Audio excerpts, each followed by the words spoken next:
Back in 2016, I was getting ready to move over to the United States when I heard rumors that there's gonna be a release of a cheaper Moog. Now at the time I didn't have any money and the only gigs that I got was using an old Squier with a very solid amp, and that was my entire gear. But I always dreamt of owning a Moog Model D. I said one day I'm going to get $5,000 and I'm gonna drop them and get myself a Model D. 1 year later, I'm still $5,000 short and I don't have a synth. But those rumors that I heard are actually true. Turns out that it's not Moog who's coming out with a synth, rather this company that is known for making really bad mixers. Me being a purist at the time, I said no, that's gonna be a horrible synth, don't ever buy anything from Behringer, only to be proven wrong. Now mind you, I didn't put too much focus on this, but up until 2 years ago, I really didn't care about modular synths that much. And that's when the floodgates opened. I started to like them. I started to get more involved with synthesis. I wanted to know more and more about these machines that allow us to make fantastic sounds. Fast forward to a week ago, I got myself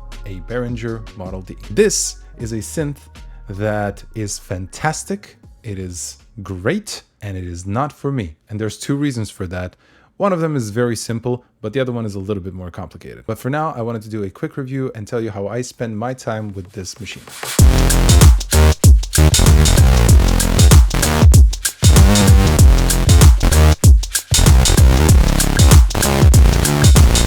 Before we begin, let's address something. Yes, this is a blatant, clearly a copy of the Mini Moog Model D, and after watching all of the reviews on YouTube, it's a pretty damn good one, and everybody's opinion is different, but my standpoint is I really don't care all that much anymore. I used to be a purist and a very devoted, fanboy for specific brands, but now I've moved past that. If you can afford it, get the original. But if you cannot afford it, but you still want to create beautiful music and you want to have the gear, then go ahead, by all means, have at it. If you want to listen to the Model D in full action, then I would suggest checking out that video right there. While you're there, make sure you leave a like and subscribe. It helps the channel a lot. Now, this video serves as a form of first impressions and what's my experience with the device. I've only had this for a week, and by the time you see this video, it's probably been returned already. I wanted to talk about the overall layout, how I use it, what are my favorite features, and my final thoughts. So feel free to use the timestamps on this video to get to the place that you want to. So the first thing I wanted to mention is the build quality. I am super surprised at how small this is. Just to give you an example of how small this is, here's my pen.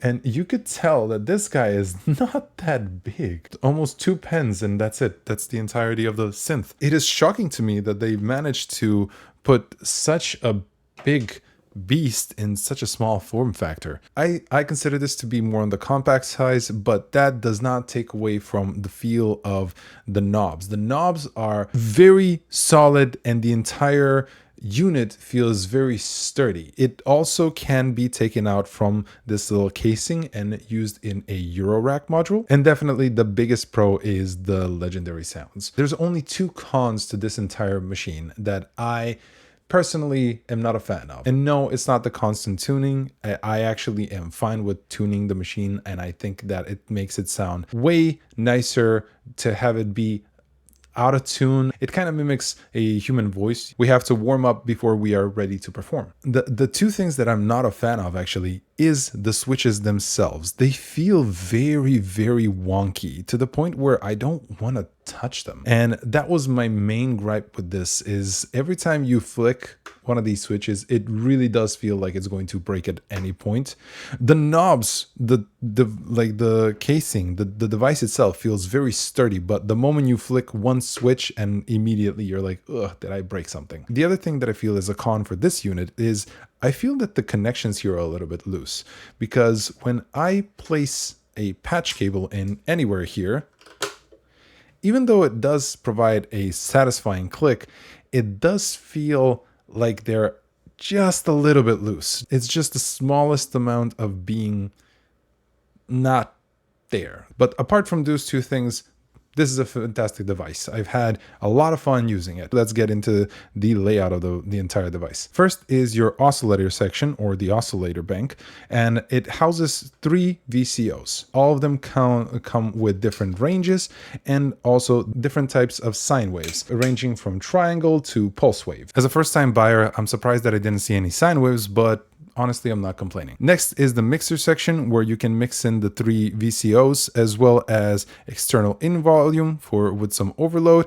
and a noise volume as well. Moving on, we have our modifier section, which we have our famous filter with a cutoff frequency, a filter emphasis, and the amount of contour, attack, decay, and sustain. And then right below that is the loudness contour with attack, decay, and sustain. On the left side, we do have our tune controls with some glide and mod mixing, which I'm not going to get into it too much because I haven't had enough time with the device. I actually cannot speak of the depth of the device itself. So for that, I will point you towards the X and B channel. They have a fantastic complete guide tutorial that take you through every single piece of the device. Mod mix, mod depth, and LFO glide on the controller section. And finally, our output section, which houses a 440 Hertz tuning voice, and finally an output for your headphones. The Behringer Model D, as you can tell, does not have a keyboard attached to it. However, you can control it using a USB MIDI in or MIDI through. And in the back, you'll see a output section with low and high and a power supply. Now, one of the ways that I truly adore using this synth is connecting it to Ableton and running an arpeggiator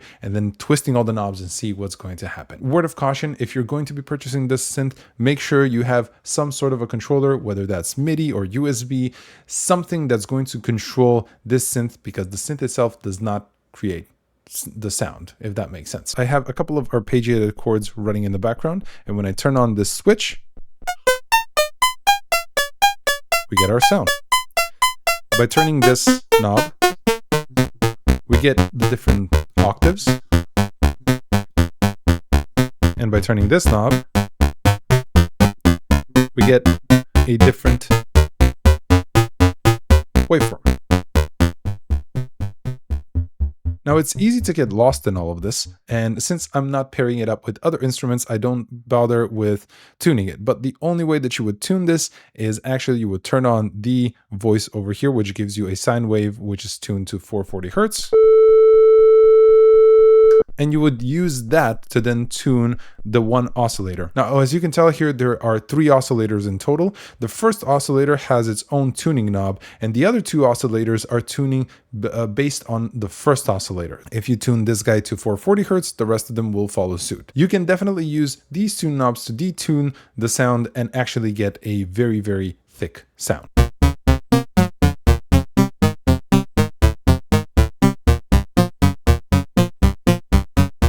Now, I have to admit, I'm not very good at controlling the synth completely due to the fact that this is my first purchase and these are my first impressions. And this is why I want to touch upon my favorite features of the machine. This right here is my favorite feature of the entire machine. If you turn on the overload, this actually doesn't do that much. Only if you bring it all the way to the end,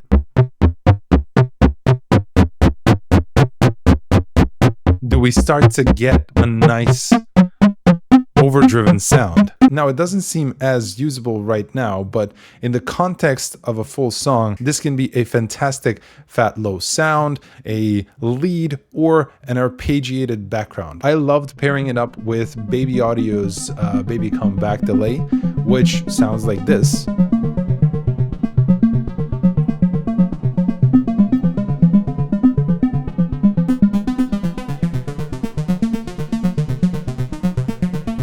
This has been such a fun device to use together with plugins. You immediately get some kind of a feedback and the inspiration is going to hit at any point.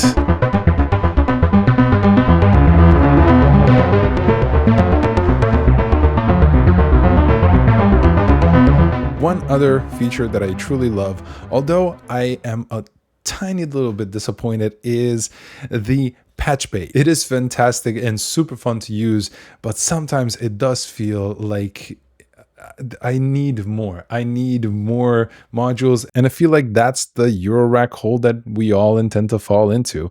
And I am finding myself that I am going to fall into that hole sooner rather than later.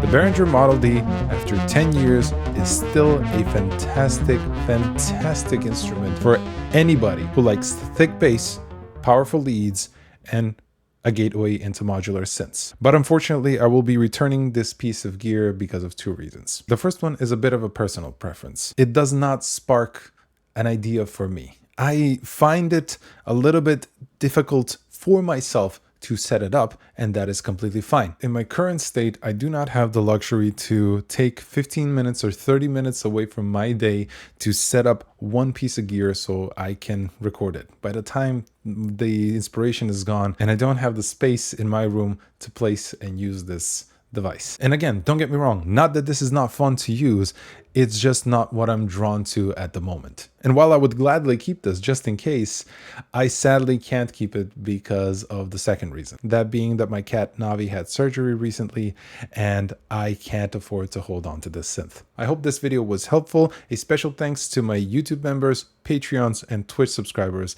And that's all the synths. Okay,